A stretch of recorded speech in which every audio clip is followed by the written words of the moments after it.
estamos fazendo um programa especial perguntando para você como está o seu processo de orientação vocacional. Você tem dúvidas sobre qual profissão seguir? Você também quer ajudar seu neto, seu filho, seu sobrinho, qualquer pessoa da sua família ou algum conhecido no processo de escolha vocacional? Então a gente está aqui tirando dúvidas com 2 profissionais de magnitude exemplar. O nosso querido doutor Gabriel, e hoje ela me disse que é a primeira vez que fez televisão, a Valesca Chagas, que é mentora e coach de carreira. É verdade que é o primeiro programa que você está fazendo aqui em rede nacional? Primeiro. Mas não parece. Tá mandando bem pra caramba, né? Aliás, a gente está ao vivo, eu quero perguntar, vocês aceitam um cafezinho? Posso servir vocês? Com certeza. Por favor. Então, enquanto eu vou servindo o cafezinho, eu queria fazer uma pergunta clássica. Dinheiro, na opinião de vocês, dinheiro é sinônimo de sucesso profissional ou nem sempre? O que vocês acham? Eu acho que nem sempre. Não dá para se basear apenas no dinheiro como uma régua de sucesso. Porque se fosse por isso, né, o fato só de ter dinheiro, todo mundo seria feliz. E não é exatamente o que acontece. Eu acho que a primeira pergunta que a pessoa precisa se fazer, o que é sucesso para ela? Porque para uns é ter dinheiro, para outros vai ser ter qualidade de vida, para outros vai ser, né, fazer o que gosta, contribuir com o outro. Então, você precisa entender qual que é a sua régua de sucesso. E é a partir dela que você tem que se basear. Maravilha. Adoçante ou... Nada. Nada? Nada. Toma café puro. É raro hoje em dia, hein? Obrigada. Mas sabe quem fez esse café? Foi o Rodolfo. É o melhor café do mundo. Aliás, estava sentindo o cheiro de café, Rodolfo. Por que você não faz isso nos outros programas? É só aqui, né? É só pro Padre Juarez. No Santo Terço não tem nada disso. Não tem tempo nos outros. Que não tem tempo, porque imagina, você fica ali no computador brincando. Não é verdade, Wilson? Ele só serve café pro Padre Juarez. Proteção, isso é proteção. O Padre Juarez merece, mas a gente também. E o doutor? O doutor vai tomar com açúcar ou adoçante? Sem também. Também puro? Olha só, vocês são exemplo, hein? Bom, eu vou tentar tomar puro, né? Vou ver se eu consigo. Puro é bom. Vamos!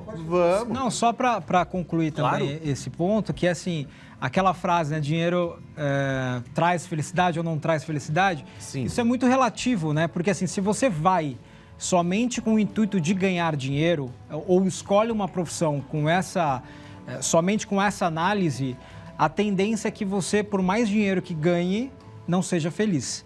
Não tenha uma qualidade de vida boa e assim por diante, né? Ou então, coloque de lado família, amigos e tal, para trabalhar exaustivamente para conseguir um dinheiro e assim vai, né? Então, na época que eu trabalhava em hospital, eu trabalhava na parte de UTI, então eu pegava caso mais pesado. E a grande maioria das pessoas, dos arrependimentos das pessoas, quando estava já quase partindo, era que ou escolheu a profissão errada, eu queria ter escolhido o que eu sempre quis fazer e nunca consegui, nunca tive coragem de fazer. E outra eu queria ter passado mais tempo com a minha família, em vez de estudar tanto, em vez de trabalhar tanto. Profundo isso, doutor. Então aí você vê, né? O dinheiro, ele é consequência, ele não é fim. Então se você faz alguma coisa com amor, com prazer, você pode não ficar milionário, mas você vai conseguir construir uma profissão digna e que você se sinta bem com isso. E aí você vai conseguir o dinheiro como consequência disso. Nossa, é muito enriquecedor, por isso o bate-papo é tão importante. A gente vai, inclusive, ler agora perguntas de telespectadores. Tem um VTzinho, roda o VT então pra gente. Estou na dúvida entre 2 faculdades. Uma eu acho mais interessante e a outra posso receber um salário melhor futuramente. O que eu faço? Pergunta inteligente, pergunta que todo mundo se faz. E eu tô acompanhando vocês hoje, primeira vez tomando café sem açúcar. Só que esse aqui, eu tô acompanhando, vamos ver. O cheiro tá bom. É bom. Rodolfo, só você mesmo para me fazer tomar café sem açúcar. É a única vez. Bom, e essa pergunta então? O que vocês diriam? Fiquem à vontade os dois. Então, tem relação com o que a gente acabou de falar, né? Olhar, o salário não pode ser sua única régua de decisão. Se você se basear apenas pelo salário, desculpa, corre o risco de você se arrepender no futuro. Então, é importante, né? Ali a primeira, né? A primeira parte. A faculdade eu acho mais interessante. Sim. Provavelmente é que a pessoa se identifica que tem mais aptidão. Eu acredito isso também. Então, e a outra recebe tá mais pensando. dinheiro. Ela está na dúvida disso. E não é uma garantia também que receba mais dinheiro, né? Não tem um atestado ali, uma garantia que ela necessariamente vai ganhar mais.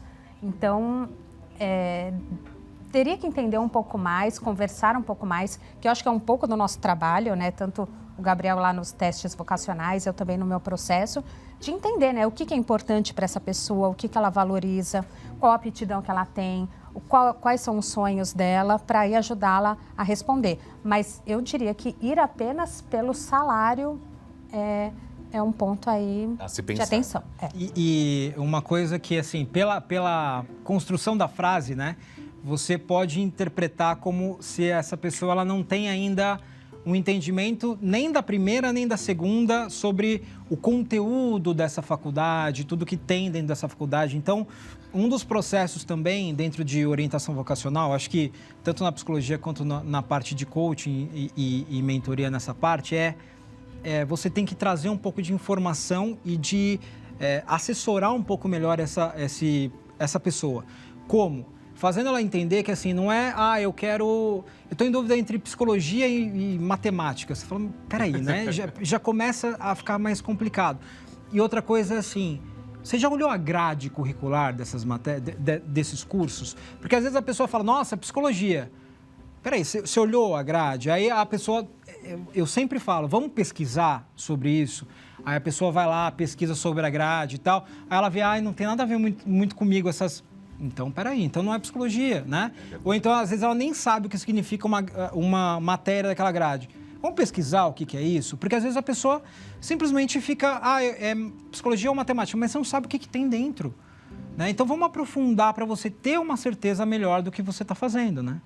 É isso aí, olha que bate-papo enriquecedor. E nós vamos ver agora um trechinho do filme O Diabo Veste Prada. É clássico, né? Será que é assim que devemos encarar uma primeira entrevista de emprego? Roda o VT.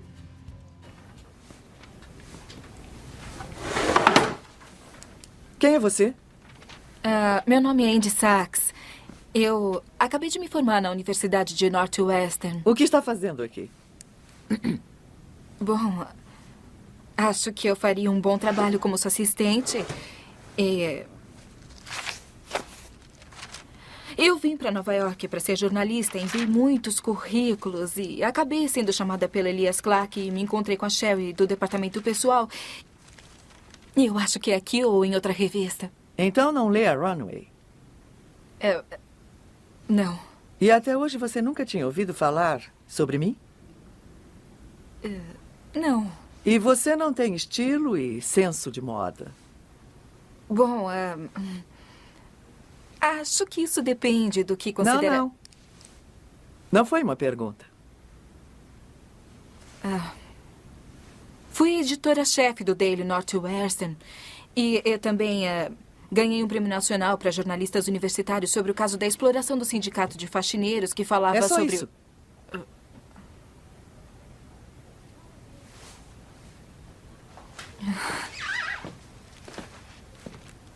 Tá, tudo bem, sabe? Você tá certa. E eu não vou servir. Eu não sou magra, não sou glamurosa e... Eu não sei muito sobre moda, mas eu sou esperta e aprendo rápido, trabalho Tudo duro bem, consegui a exclusividade do cavalo para Gwyneth, mas o problema é com todas aquelas penas no chapéu que ela está usando. Ela fica parecendo uma dançarina no Golden Nugget. Obrigada pelo seu tempo. Quem era aquela pobre criatura? Quanta delicadeza, só que não, né? Gente, e quantas pessoas também têm medo de se deparar com uma entrevista dessas? Para vocês, isso é real ou é só ficção? Olha, eu queria falar que... Queria uma coisa, mas não é, né? Eu queria falar que é só ficção, mas infelizmente tem... Nem sempre as pessoas tratam bem a outra na entrevista. Ao mesmo tempo, eu acho que tem coisas aí dos dois lados. Uma é da candidata, porque assim, pensa o seguinte, né? Falando do lado dela, ela vai fazer a entrevista, ela não conhece a empresa, ela não conhece nada. Conhecer o gestor é muito difícil, né? Quem vai entrevistar. Mas é o interesse de conhecer um pouco a empresa que você vai num processo. Então, para o candidato, é importante ler um pouquinho, entender qual é a empresa, até para, se alguém perguntar, ela saber falar o mínimo. Então, isso também demonstra o interesse. Do outro lado, que é da entrevistadora ali, né, é muito ruim ser tratado assim. Então, a gente não recomenda que faça isso com ninguém, até porque você é um cartão de visita da empresa, né, você como gestora. Então, não pode tratar desse jeito. Agora, eu não acho que acontece exatamente assim, mas infelizmente tem pessoas que são mais rudes na hora de falar, isso é muito ruim. E é uma coisa também importante, porque isso acaba gerando ansiedade também nas pessoas que vão. Sim. Elas acham que é um teste de vida ou morte, sabe? Então, quando eu treino a galera para fazer a primeira entrevista ou alguma coisa do tipo, quando eu fazia a parte de entrevista, contratado para fazer entrevista nas pessoas, teste e tal, você tem que ter um perfil muito empático com a pessoa que está vindo, porque você não sabe da história de vida dela, você não sabe o que ela tem. Então, assim, o mínimo que você tem que ser é empático. Então, os selecionadores que estão vendo, eu acho que isso é o principal para você deixar a pessoa também tranquila para ela conseguir performar melhor na tua frente. Porque senão, você deixa ela super nervosa e você vai fazer um monte de pergunta para ela, ela vai, meu Deus do céu e tal, e não vai fazer nada, né? Agora, o que a Valesca falou é hiper importante para o candidato.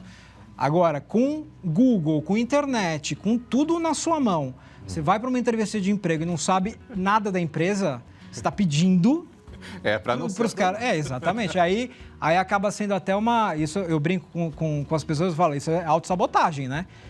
Eu tô indo para não ser aprovado, porque não sabe nem, às vezes a pessoa não sabe nem o nome inteiro da empresa. Você fala, meu Deus, como é que é isso? Né? Então eu vou revelar uma coisa para vocês, eu nunca falei isso na televisão brasileira, nunca.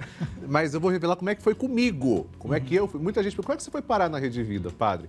Eu fui contratado, dia 10 de maio agora, vai fazer 12 anos que eu tô aqui nessa casa, que eu amo, que é a minha vida. Mas a primeira entrevista foi com o diretor da TV, Luiz Antônio. Ele só faz, pelo menos naquela época, ele fazia 3 perguntas. Primeira, o que você mais gosta da Rede Vida? Ele perguntou para mim. Segunda coisa, quanto você quer ganhar? Terceira coisa, o que você vai fazer aqui? A hora que ele perguntou, só que eu não era mentiroso, era verdade. Ele falou, o que você mais gosta da Rede Vida? Eu já falei, o Pão Nosso, gosto de assistir o Pão Nosso, o Terço. Então, é uma coisa que já estava no meu coração e se eu não soubesse, eu ia pesquisar. Então, eu estou dando algumas dicas para vocês que vão passar por entrevistas de emprego, que vocês podem ser perguntados sobre isso. Ele foi muito direto. Então, ele disse, às vezes a pessoa fala, minha avó assiste a Rede Vida, minha mãe... Tá, mas e você? Você vai trabalhar, não é sua mãe que vai trabalhar, não é sua avó. E ele deixou isso bem claro para mim, anos depois. Foi de uma sinceridade, de uma honestidade muito grande. E aqui a gente cultiva a humanidade. Agora, essas são as dicas e uma experiência do que eu vivi. Só que eu me recordo que o meu tio falou uma vez para o meu avô o seguinte, é um truque psicológico. Aí o doutor vai poder falar se isso também é muito utilizado. Uma pessoa foi fazer entrevista para ser segurança. E aí quando ele entrou na sala, o gestor falou, fecha a porta. E ele olhou para trás, só que ele já tinha fechado a porta. O gestor falou, pode voltar, está reprovado, porque você não prestou atenção quando fechou a porta. Foi um truque psicológico ali. Isso é a história que eu ouvi em casa. Será que procede? Existe isso ainda, doutor? Esses truques psicológicos? Assim, esse tipo de coisa se fazia muito antigamente, quando você não tinha estrutura nenhuma de... Cada um fazia a sua, né? E aí era da cabeça, fazia uma coisa muito mais teatral até enfim, muito polêmico, né? Sim. O que a gente faz dentro de processo de seleção e tal é a parte de dinâmicas de grupo. Então, você entende basicamente o que aquele trabalho ou aquele cargo vai precisar em perfil comportamental, em habilidades, em soft skill da pessoa. E aí você cria dinâmicas para testar os candidatos. Então, você faz o questionário, tudo certinho, a entrevista, e depois quem passou da entrevista faz as dinâmicas para ver quem está mais apto ou não àquele cargo. Mas de longe não é essas dinâmicas, né, desse tipo assim de, nossa, é traumático, né? Não, são dinâmicas normais, muito relacionado com o dia a dia do trabalho da pessoa, né? O que ela vai performar lá dentro. Sim, e eu quero saber da Valesca. Será que ela viu uma situação já assim na vida? E se viu, como lidar com isso? E aí, Valesca? Eu já vi gestores querendo fazer esse tipo criar esse tipo de situação, né? Como você falou ali do exemplo do segurança e tal, né? Do teste. Eu não recomendo. A vez que eu vi, eu conversei recomendando que não seja feito isso. Porque não dá para você se basear com uma situação, colocar uma pessoa numa situação de estresse, sem conhecê-la, sem entrevistá-la, entender a carreira, as experiências. Eu acho que é nesse lado que o gestor, né, que a empresa tem que ir. Até porque a gente estava falando aqui no intervalo, a gente não conhece a história de vida, né, da pessoa. Então, tem gente que pode estar desempregado há tanto tempo, precisando de um emprego. Você vai fazer ela entrar numa sala, colocá-la numa situação desagradável e dispensar?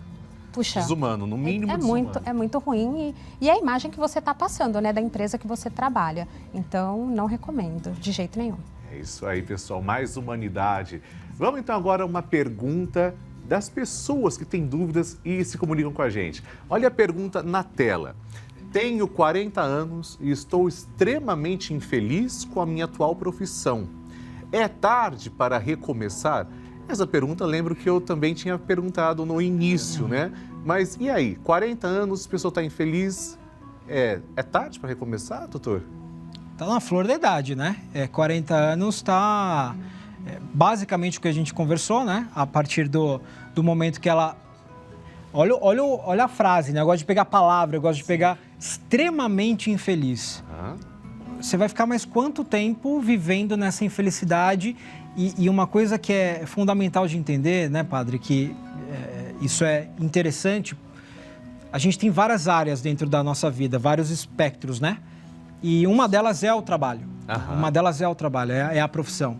E se você está extremamente infeliz na profissão, naturalmente isso vai transparecer, vai vazar para outras áreas. Então, às vezes, você tem um relacionamento bom. Sim. Só que você está extremamente infeliz dentro do seu trabalho. A tendência é que você comece a levar isso para o pessoal, para o relacionamento, para as amizades, comece a ficar mais estressado, mais irritado ou mais depressivo. Então, assim, é extremamente importante que você tenha um trabalho que faça sentido para você, que te traga felicidade, porque senão toda a infelicidade do teu trabalho, extremamente infeliz, vai trazer uma vida infeliz para você, porque você vai deixar de curtir os momentos que deveriam ser curtidos nas outras partes. Então, nesse ponto saia dessa profissão. Como é que você vai sair? Não é pedindo demissão hoje e já agora o que eu vou fazer? Não. Faça, que nem a Valesca tinha falado, um processo de passo a passo e desmamando, né, daquela profissão e já construindo uma outra que te traga a felicidade. Não pensa a princípio em dinheiro, mas o que vai fazer com que eu tenha mais bem-estar, né? É isso mesmo. E agora eu vou partilhar também agora mais uma pergunta e vamos ver. É uma dica? A dica é a seguinte, gente. Aqui, nessa câmera aqui. Podemos ver aqui? Isso. As dificuldades, porque a vida não é um mar de rosas. As dificuldades devem nos desmotivar? Você vai ver agora o historiador Leandro Carnal respondendo a essa pergunta. Dá uma olhadinha. Quando eu entrei na minha primeira faculdade e fui fazer uma licenciatura, ou seja, um curso que preparava para dar aula, eu não tinha certeza de tudo que eu encontraria. Todo mundo dizia que a profissão era muito difícil. Minha mãe profetizou, e eu acho que ela tinha, de acordo com os dados disponíveis na época, uma certa razão. Ela disse que eu iria passar fome. Minha mãe profetizou que eu estava na carreira errada. Ela não estava equivocada no sentido de que é uma carreira árdua, mas exatamente eu pego o meu exemplo para falar que a partir da sua paixão pelo que você faz, a partir de uma dedicação exemplar, a partir de um conhecimento superior, a partir da vontade de pegar o conhecimento, de ser o melhor na sua área, você faz o campo que você desejar. Uma escolha bem feita muda toda a sua vida, mas não é apenas uma escolha naquele momento. Ela vai ter que ser renovada diariamente, vai ter que ser renovada com constância, senão você não pode ter sucesso, porque um dia passou em um vestibular. Você vai ter sucesso porque a vida, especialmente a do futuro, vai ser um vestibular por dia. Doutor, o que o doutor acha disso? Primeiro, eu falar que eu tive o prazer de ter aula com o Karnal e eu acho ele fantástico. E esse ponto que ele fala é fundamental e eu trago isso para todos os meus pacientes, não só na parte de orientação vocacional, que é nós somos feitos de decisões que a gente toma. Então, nossa vida é direcionada para caminhos que a gente decide. E toda decisão tem um preço a pagar. Sim. Toda decisão. E cada decisão você fecha outros caminhos possíveis para seguir aquela decisão. Então, o ideal é você sempre, antes de tomar uma decisão hiper importante, entender que, assim, quais são os preços a pagar dessa ou dessa decisão e se eu estou disposto a pagar esse preço. Porque até a gente atingir o que a gente almeja, o que a gente busca, a gente vai passar por dificuldades, por testes. Então, assim, é um preço que vale a pena ser pago por mim, pela minha energia, pelo meu foco, ou não, ou é muito, é exagerado. Então, no final da minha vida eu vou ter dinheiro, mas eu não vou ter felicidade. Então, não vale a pena pagar esse preço. Então, isso é interessantíssimo de você colocar na mente das pessoas, porque isso faz a diferença. É verdade. E, inclusive, eu lembro que quando eu estava no ensino médio, como eu falei, não faz mais que 12 anos. Quando eu estava no ensino médio, todos os meninos queriam ser jogador de futebol. Eu, particularmente, eu sou exceção porque eu nunca gostei de futebol. Nunca gostei de jogar futebol. Gostava mais de ler. Minha paixão era ler e ver televisão. Televisão sempre foi minha paixão. Eu queria ver número de Ibope, queria assistir Silvio Santos. É isso que eu mais gostava na vida. E até hoje eu gosto, amo isso. Mas todo mundo queria ser jogador de futebol. Isso para os meninos. As meninas que eu lembro queriam ser modelos. Quais são as profissões, Valesca, doutor, Gabriel, as profissões que mais estão hoje sendo procuradas, que as pessoas mais têm sonhos de ser? Existe um número, né? Um número, pelo menos uma predileção, não tem? Sim. Essas profissões da época, é engraçado, né? Cada fase, em cada época, alguém tem um sonho, Isso. né? Eu ainda acho que o jogador de futebol ainda continua, né? Continua. Eu entendo que sim.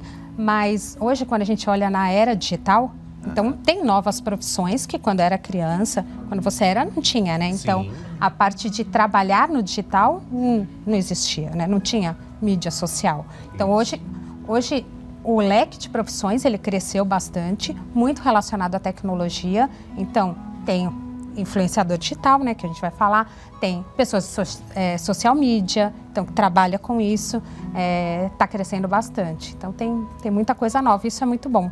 E para as meninas, doutor, também acho que para as meninas tem alguma profissão que elas mais querem?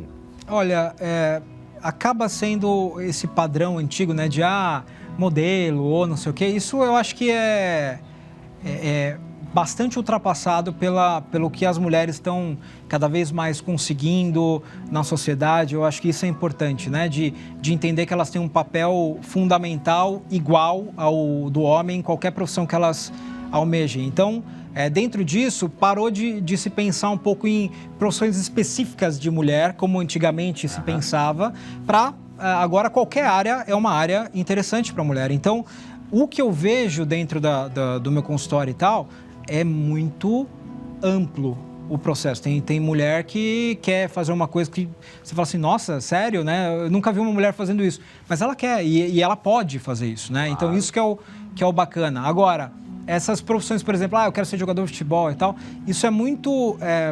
infelizmente, é muito direcionado mais para o público mais carente, né? Que aí tem aquela visão de, nossa, eu vou ganhar dinheiro, eu vou igual na parte das mulheres, eu quero ser, sei lá, qualquer coisa que tenha aquela fama e dinheiro. Na minha época também, é modelo. A menina queria ser... Atriz, né? Atriz, isso, Então, mas é muito relativo, né? E quando você pega a classe social um pouco mais baixa nesse sentido, eles têm mais essa predileção por algo que gere fama e dinheiro, sem entender muito bem a dificuldade que para chegar nisso. Porque não é só habilidade, mas é uma mistura de muita coisa, inclusive sorte. Exatamente. Né? E, aliás, a gente está falando aqui das novas profissões. todo mundo, gente, hoje quer trabalhar, quer ser youtuber. Quanta gente quer ser youtuber porque acha que vai ganhar rios de dinheiro? Não é assim, não. O padre, por exemplo, eu produzo muito conteúdo no YouTube. Não é assim, não. A realidade é outra. A gente tem que fazer passo a passo ou quer ser influenciador digital. Aliás, a pergunta é essa que eu faço para vocês. Está até na tela. Profissão influenciador digital. É a melhor profissão ou é só uma ilusão? O que vocês acham? A melhor profissão para quem, né? Boa. Tem que se perguntar isso. E querer ser influenciador por querer... Tá, mas você tem aptidão, você gosta de falar, você faz bastante vídeos, né? Tem bastante gente que faz, eu faço alguns também. É algo que você vai treinando, vai se desenvolvendo. Você fez o primeiro, você olhar o primeiro, você fala, nossa... Nem quero lembrar disso. A gente nem quer olhar, né? Não. Mas é algo que você tem que treinar, porque senão parece muito fácil, né? Vou fazer um vídeo, vou ficar famosa, vou ter milhões de visualizações e é minha profissão. E não é assim. Como qualquer profissão, ela tem que ser construída. Ninguém vai virar um grande influenciador do dia para a noite. Vale para influenciador e para qualquer profissão. É investir nisso, é estudar, é ir melhorando. E, assim, influenciador do quê também, né? O que você quer influenciar? Boa, exatamente. O que você quer influenciar, o que você faz. Uhum. Né? Você é exemplo disso e assim por diante. Então... Por que, doutor, será que todo mundo quer ser... Todo mundo, claro, a gente está generalizando, sim. Mas uma parcela inexorável, não tem sombra de dúvidas, quer ser influenciador digital. Principalmente adolescente, né? Adolescente, porque nasceu já nessa época digital, né? Então, respira isso o tempo inteiro. E aí vê nesses processos, nesses influenciadores digitais, aquilo que a pessoa de classe social mais baixa vê no jogador de futebol. Aquela coisa de fama, de dinheiro, né? Só que ela não entende que, por mais que seja influenciador digital ou qualquer outra área, ela tem que ter um esforço grande, por exemplo, no YouTube, né? Sim. Fazer vídeos e tal. Para você ter um crescimento de visualização e tudo mais, nossa, tem que fazer um monte de vídeo que tenha qualidade, que seja bacana das pessoas verem e ouvirem, para você lá na frente ter uma influência nessas pessoas que buscam isso. Não é de um dia para o outro, eu vou fazer um vídeo, eu vou estourar. Né? E isso acontece com muita gente, principalmente de influenciador digital, esse tipo de coisa. A pessoa, ela quer, aí ela se programa para gravar, compra lá a câmerazinha, não sei o quê, aí grava 6 vídeos e fala, não tive visualização, desiste. É verdade. Aí fala, não é para mim e tal. Mas é tudo assim, perseverança, consistência, é o fator primordial para qualquer área que você queira atuar, né? E o que a Valesca falou é hiper importante, né? Influenciador de quê? Exato. Porque às vezes a pessoa não tem nada para se influenciar, para influenciar as outras pessoas, e ela acaba influenciando coisas que você fala, meu Deus, ela está influenciando de uma forma negativa as pessoas, né? Infelizmente... Como tem isso? Aliás, basta abrir o Instagram, eu fico tão triste quando eu vejo isso. Alguns meninos aí, até com 14, 15 anos, meninas da mesma forma, estão influenciando porque estão dançando. E às vezes com roupas inadequadas. Gente, mas tem que estudar, tem que influenciar de maneira positiva. Conteúdo, né? Ter conteúdo, não só fazer uma coisa que ali acabou e acha que já está tudo pronto. Não é só beleza, tem que ter conteúdo. Pelo menos é o que eu penso. É o que eu penso. Gente, o nosso bate-papo está muito bom. Eu quero fazer mais vezes. Eu gostei tanto. E eu acho que o público também quer entrar em contato com vocês. Então, deixa eu passar primeiro aqui e confirmar se é assim mesmo. Valesca, você tem um Instagram, é @Valesca? Isso. @Valesca. Está aparecendo na tela o telefone de contato. Você que viu o brilhantismo da Valesca, está aparecendo aqui na tela o telefone para você entrar em contato. Tem também o e-mail, isso o pessoal está anotando, agora vai aparecer o e-mail. O e-mail é contato@valescachagas.com.br. E no LinkedIn, Valesca Chagas. Valesca Chagas também. Maravilha. E procura no Instagram, no LinkedIn. Gente, vamos conversar. Pode correr lá. Agora, o doutor que tem cadeira cativa também aqui na casa, não é a primeira vez. Não. Hoje é a primeira vez só da gente. O doutor... Não, ele é conhecido. O doutor podia fazer o programa também. O doutor, ele tem o Instituto gabrielmonteiro.com.br. É muito acessado, né? Todo mundo que assiste o Bendita Hora está conhecendo. O contato também, número de telefone é 11 9, é fácil esse aqui, 5454 4406. E o Instagram também, né, doutor? Gabriel Monteiro, _oficial. Isso. Maravilha. A gente quer agradecer muito a presença de vocês. Espero que eu tenha também o prazer de entrevistá-los e bater papo com vocês numa outra oportunidade. Muito obrigada, adorei. É muito bom.